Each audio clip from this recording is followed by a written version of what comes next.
سيدي ممثل القائد العام للقوات المسلحة، رئيس أركان الجيش، الفريق أول الركن عثمان علي فرهود الغانمي المحترم، السادة الحضور المحترمون كلا حسب منصبه العسكري والمدني من رجالات الدولة وقادة الجيش المحترمين، تحتفل الكلية العسكرية مصنع الأبطال في هذا اليوم المبارك بتخرج الدورة 106 دورة بشائر النصر، والتي تتزامن مع ذكرى عزيزة على قلوب شعبنا وقواتنا المسلحة الباسلة، وهي الذكرى 96 لتأسيس الجيش العراقي الباسل.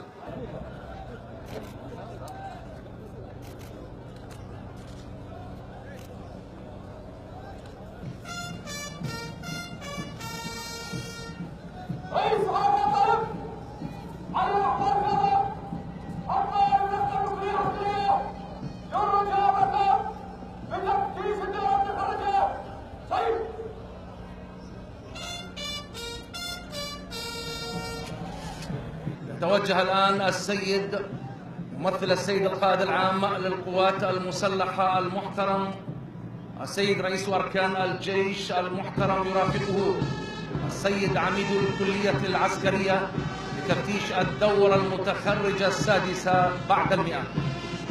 ممثل السيد القائد العام للقوات المسلحة السيد رئيس أركان الجيش،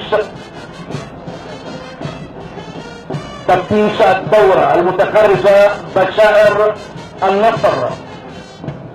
وما الخير إلا في السيوف وهزها وإلقائها في الهامية أو في الحواجب.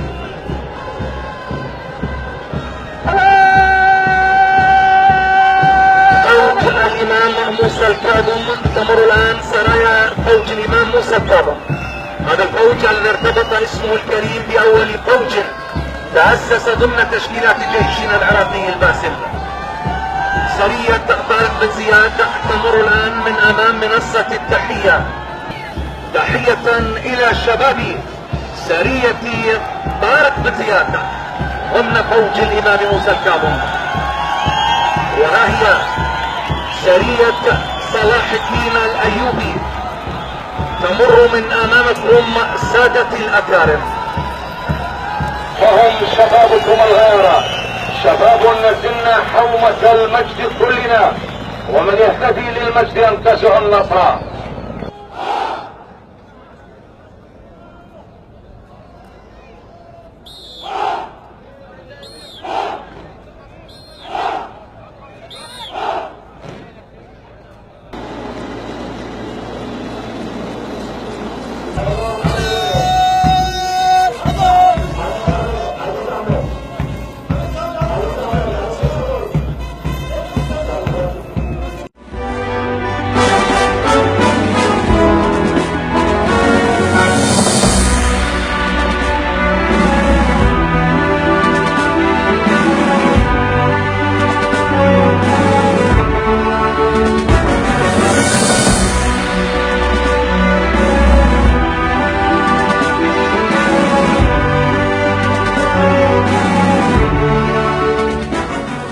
تخرجت الدورة 106 دورة بشائر النصر في الكلية العسكرية الأولى مصنع الأبطال.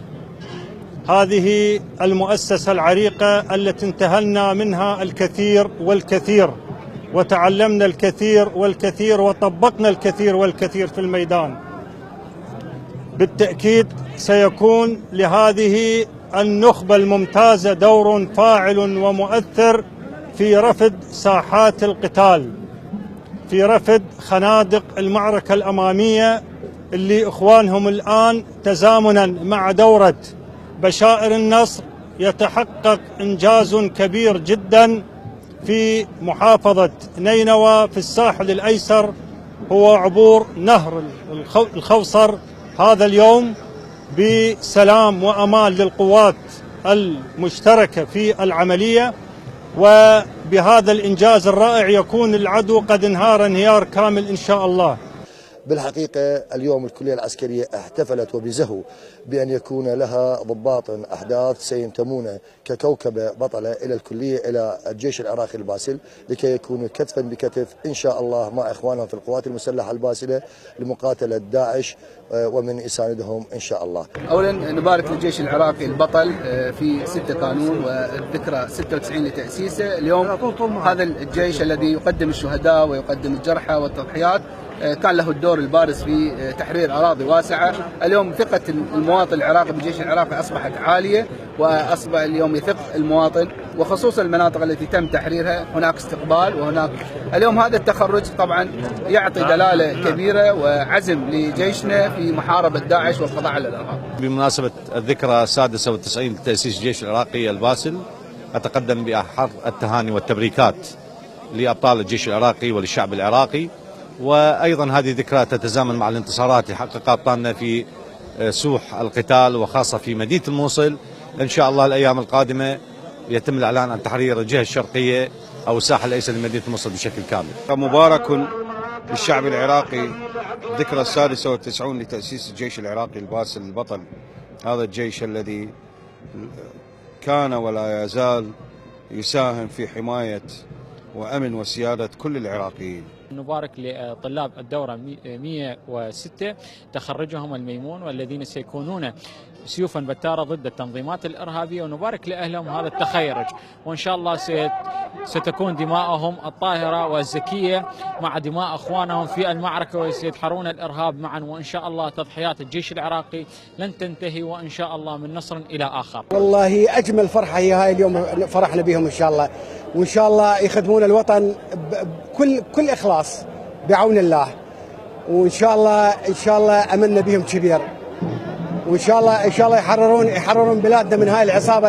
التكفيرية المجرمة، يحررونها إن شاء الله بعون الله، بجهودهم إن شاء الله، بجهود الطيبين.